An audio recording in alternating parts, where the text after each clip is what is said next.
Police কি আপনার জন্য জীবন দিবে? রাত 11টা বাজে, আপনি বাসায় ফিরছেন, হঠাৎ কেউ থামালো ছিনতাই করার উদ্দেশ্যে। আপনি পুলিশকে ফোন দিলেন, পুলিশ এলো না, কারণ ওই এলাকায় পুলিশ কর্মকর্তারা ভয়ে প্রবেশ করে না। এটা কোনো সিনেমার গল্প না, এটা 2025-26 সালের বাংলাদেশের বাস্তবতা। 24 সালের আগস্টের পর হত্যা বেড়েছে 27%, ডাকাতি বেড়েছে 50%, আর একই বছরে ধর্ষণ মামলা হয়েছে 7,000-এরও বেশি।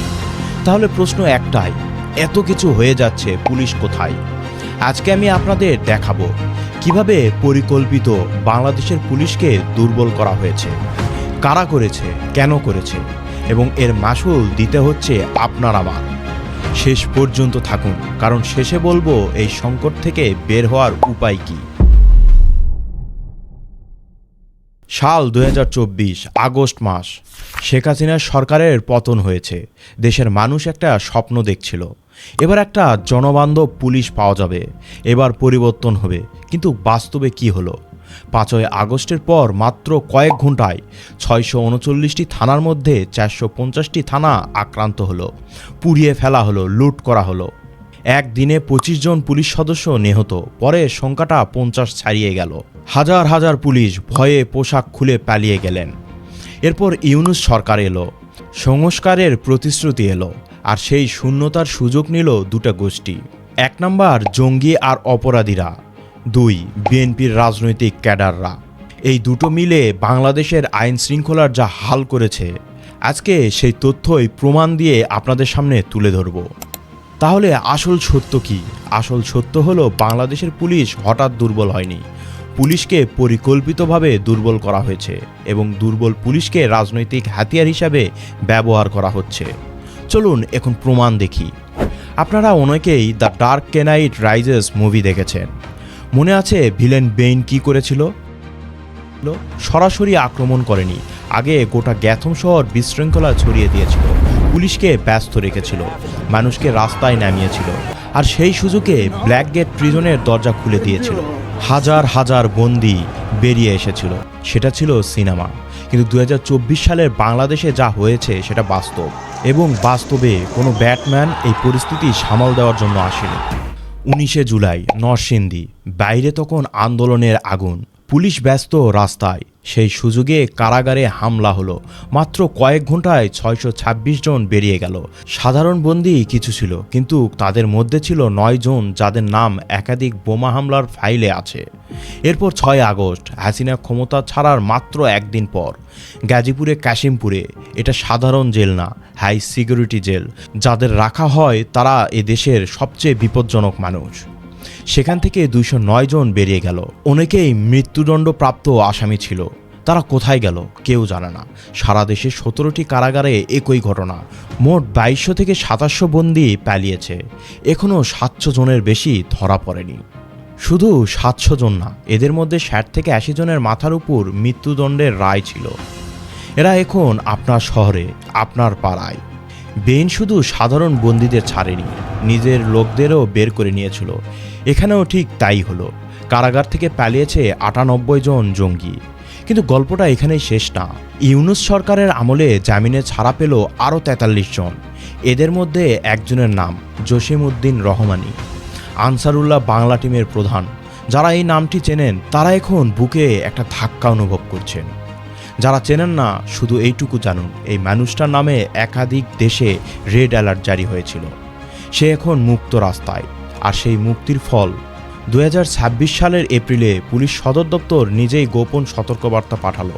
জাতীয় সংসদ ভবন, সামরিক স্থাপনা, মসজিদ, মন্দির, এই জায়গাগুলোতে সমন্বিত হামলার পরিকল্পনা চলছে। মানে বুঝুন, 24 সালের জেল ভাঙ্গার রেশ 2 বছর পরেও দেশকে কাঁপাচ্ছে। অভ্যুত্থানের রাতে সারা দেশের থানা লুট হয়েছিল। সেনাবাহিনীর নিজের হিসাব 3619টি অস্ত্র গায়েব। এখন পর্যন্ত উদ্ধার হয়েছে মাত্র 62%। বাকি 1360টি অস্ত্র এখনও কারো হাতে আছে।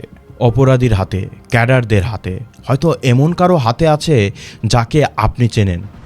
জাতিসংঘ বলছে 2024 সালের জুলাই আগস্টে অন্তত 1400 মানুষ নিহত হয়েছিল। তাহলে এক কথাই বলি, 2500 বন্দী মুক্তি, 98 জঙ্গি রাস্তায়, 1500 অস্ত্র নিখোঁজ, আর মাঝখানে আছেন আপনি আমি।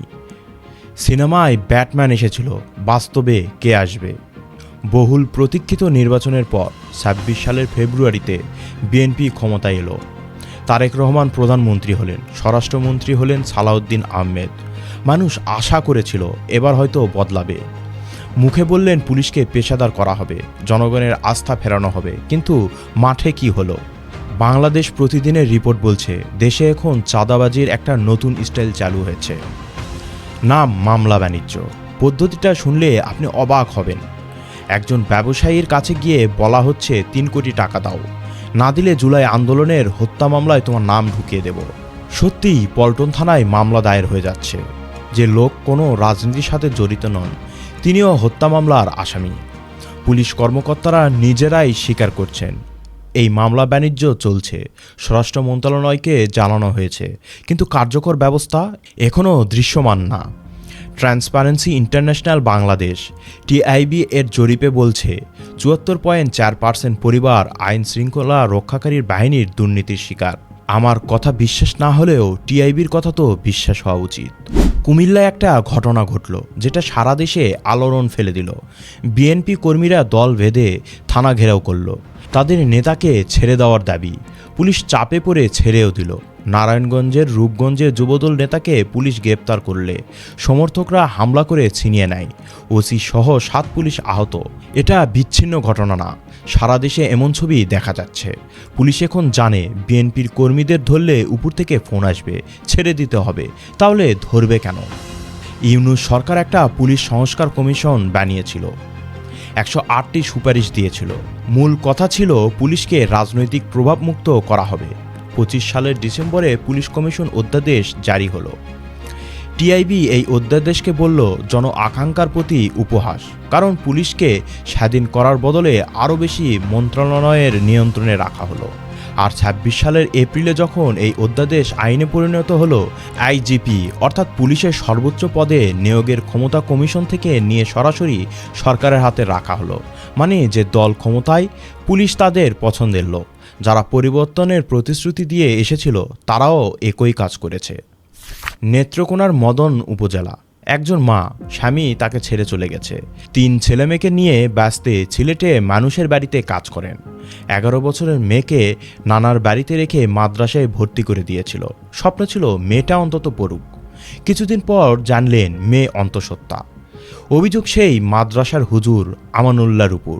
মামলা হলো। পুলিশ রাত ৩টা পর্যন্ত অভিযান চালালো, পেল না। কিন্তু হুজুর অজ্ঞাত জায়গা থেকে ফেসবুকে লাইভ করছে, বলল সে নির্দোষ। পুলিশ খুঁজে পাচ্ছে না, কিন্তু সে ফেসবুকে লাইভ করে যাচ্ছে। অন্যদিকে সেই মা বলছেন, হুজুর আমার এই শিশু বাচ্চাটার সঙ্গে এমন পিশাচের মতন কাজ করতে পারল, আমি কোনোদিন স্বপ্নেও ভাবিনি। শুধু এই একটা ঘটনা না, সংখ্যাগুলো দেখুন। ২৫ সালের ধর্ষণের মামলা হয়েছে ৭,০৬৮টি। এটা ২৪ সালের চেয়ে ২৭% বেশি। ২৬ সালের জানুয়ারি ফেব্রুয়ারিতে মাত্র ২ মাসে ৯৮টি ধর্ষণ ও হত্যা হয়েছে। মার্চে ৫৭টি ধর্ষণের পাশাপাশি ৪৭ জন নারী শিশু হত্যা করা হয়েছে। বাংলাদেশ মহিলা পরিষদ এটাকে উদ্বেগজনক বলছে। অন্যদিকে সরকার কি করছে? সরকার একদম নীরব। মব কিলিংয়ের বিষয়টি আরও ভয়ঙ্কর। মানুষ পুলিশকে বিশ্বাস করে না, তাই নিজেরাই বিচার করছে। আইন হাতে তুলে নিয়ে পিটিয়ে মারছে। ২৫ সালে গণপিটুনিতে মারা গেছেন ১৬৮ জন। আর এই মব কিলিং জায়েজ করেছে অন্তর্বর্তী সরকার। আমি ওইটাকে মব বলছি না, বলছি এটাকে প্রেসার গ্রুপ। বর্তমান সরকারও তা প্রক্রিয়াধীন রেখেছে। মানে রাষ্ট্র নিজেই বলছে মানুষকে পিটিয়ে মারা ঠিক আছে। এটা কোনো সভ্য দেশের লক্ষণ না। এখানে অনেকে আমাকে বলবেন, ভাই হাসিনার আমলেও পুলিশ দিয়ে অনেক অন্যায় হয়েছে, সেটা কি বলবেন না? বলবো, এবং এটা লুকানোর কিছু নেই। হাসিনার আমলে পুলিশ কি করেছে সেটা আমরা সবাই জানি। বিরোধী নেতাকর্মীদের রাতের অন্ধকারে তুলে নিয়ে যাওয়া হয়েছে। ক্রস ফায়ারে মারা গেছে মানুষ, বিচার ছাড়াই। কোঠা আন্দোলনে ছাত্রদের উপর গুলি চালানো হয়েছে। টিআইবি এর তথ্য বলছে হাসিনা আমলেও ৭০%-এর বেশি মানুষ পুলিশের দুর্নীতির শিকার হয়েছেন। তাহলে হাসিনার পুলিশ কি ভালো ছিল? না, পরিষ্কার করেই বলছি যে না। তাহলে তুলনাটা কেন করছি? কারণ দুটো সমস্যা আলাদা।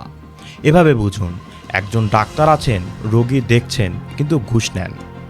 আরেকজন ডাক্তার ঘুষও নেন, হাসপাতালেও আসেন না। দুজনেই খারাপ, কিন্তু আপনি যদি অসুস্থ হন কোনটা বেশি বিপজ্জনক? হাসিনা আমলের পুলিশ ছিল দুর্নীতিগ্রস্ত কিন্তু সক্রিয়। এখনকার পুলিশ দুর্নীতিগ্রস্ত এবং নিষ্ক্রিয়। হাসিনার সময় পুলিশ ভয় দেখেছে কিন্তু অপরাধীকেও ভয় দেখিয়েছে। এখন পুলিশ শুধু ভয় পাচ্ছে। সংখ্যা দিয়ে বলি, হাসিনার শেষ বছরে মব কিলিংয়ে মারা গেছে মাত্র 4 জন। 25 সালে সেই সংখ্যা 168 জন। হিউম্যান রাইটস ওয়াচ বলছে ইউনূস সরকার বিরোধীদের দমন করতে আইন ব্যবহার করেছে। ইউরোপীয় ইউনিয়ন সতর্ক করেছে নতুন সরকারও পুরনো পথে হাঁটছে কিনা সেটা তারা পর্যবেক্ষণ করছে। এই কথাগুলো আমি বলছি না, আন্তর্জাতিক সংস্থাগুলো বলছে। তাহলে আমি কি হাসিনাকে সমর্থন করছি? না, আমি শুধু বলছি একটা ভাঙা ব্যবস্থা সারাতে গিয়ে আর একটা ভাঙা ব্যবস্থা বানানো সমাধান না। এই মুহূর্তে সাধারণ মানুষ দুটো ভাঙা ব্যবস্থার মধ্যে বেশি কষ্ট পাচ্ছেন দ্বিতীয়টাই। এটাই তথ্য, এটাই বাস্তব। এই সমস্যার সমাধান আছে, কিন্তু সেটার জন্য রাজনৈতিক সদিচ্ছা দরকার। পুলিশ কমিশনকে সত্যিকারের স্বাধীনতা দিতে হবে। পুলিশ প্রধান নিয়োগ থেকে বদলি, পদোন্নতি সব রাজনৈতিক প্রভাবের বাইরে রাখতে হবে। এটা না করলে যে দলই ক্ষমতায় আসুক, পুলিশ তাদের লাঠিয়াল বাহিনী হয়েই থাকবে। 1861 সালের পুরনো পুলিশ আইন বাতিল করতে হবে। এই আইনটা ব্রিটিশরা বানিয়েছিল ভারতীয়দের দমন করার জন্য। এই আইন দিয়ে পুলিশকে জনসেবক বানানো সম্ভব না। লুণ্ঠিত অস্ত্র উদ্ধার করতে হবে। এখনও 1300-র বেশি অস্ত্র বাইরে আছে। এগুলো যতদিন অপরাধীদের হাতে থাকবে আইন শৃঙ্খলা স্বাভাবিক হবে না। কমিউনিটি পুলিশিং চালু করতে হবে। পাড়ায় পাড়ায় পুলিশের সাথে মানুষের সম্পর্ক তৈরি করতে হবে। মানুষ যদি পুলিশকে বন্ধু না মনে করে, আইন কোনো কাজে আসবে না। বিচারহীনতার সংস্কৃতি বন্ধ করতে হবে। পুলিশ হত্যার বিচার করতে হবে। অন্যদিকে পুলিশের সাথে খোলামেলা কথা বললে তাদের মনের কষ্ট জানা যায়। তারা মনে করে 5 আগস্টের আগে পরে প্রায় 1,500 পুলিশকে মেরে ফেলা হয়েছে। তাদের মনোবল চাঙ্গা করতে এই দাবিটির সত্যতা বের করতে হবে। পুলিশের অপরাধের বিচারও করতে হবে। অপরাধ করলে সাজা হবে, এই বিশ্বাসটা ফেরাতে হবে। তা না হলে মব জাস্টিস আরও বাড়বে। মনে আছে শুরুতে কি বলেছিলাম? রাত 11টা ছিনতাই, পুলিশকে ফোন দিলে পুলিশ এলো না। এখন বলুন, এই অবস্থাটা কি হঠাৎ হয়েছে? না, এটা তৈরি করা হয়েছে। ইউনূস সরকার জঙ্গি ছেড়েছে, অস্ত্র উদ্ধার করেনি, পুলিশকে মনোবলহীন করে রেখে গেছে। বিএনপি সেই ভাঙা ব্যবস্থাটাকে নিজেদের কাজে লাগাচ্ছে। আর মাঝখানে আছে সেই 11 বছরের মেয়েটা, আছে সেই পরিবার যাদের সন্তান মব কিলিংয়ে মারা গেছে, আছেন আপনি আমি। ডার্ক নাইট রাইজেস মুভিতে ব্যাটম্যান এসেছিল, বাস্তবে কেউ আসবে না যদি না আমরা নিজেরা কথা বলি, জোর গলায় কথা বলি। এই ভিডিওটা যদি আপনাদের মনে একটুও দাগ কেটে থাকে তাহলে অবশ্যই শেয়ার করবেন, কারণ নেত্রকোনার সেই মেয়েটির মা জানে না কেউ তাদের কথা বলছে। আমরা যখন চুপ থাকি অপরাধীরা জিতে যায়, আমরা যখন কথা বলি ব্যবস্থা বদলায়। সংসদে নাহিদ ইসলাম কিছু কথা বলেছে, কিছু কথা ঐতিহাসিকভাবে ভুল বলেছে এবং কিছু কথায় আমরা একমত। সে সম্পর্কে বিস্তারিত জানতে চাইলে এই ভিডিওটি দেখতে পারেন। আজকে এই পর্যন্তই, তাহলে দেখা হচ্ছে নতুন কোনো ভিডিওতে নতুন কোনো অ্যাঙ্গিকে। ততক্ষণ পর্যন্ত ভালো থাকবেন, সুস্থ থাকবেন। আল্লাহ হাফেজ, ধন্যবাদ।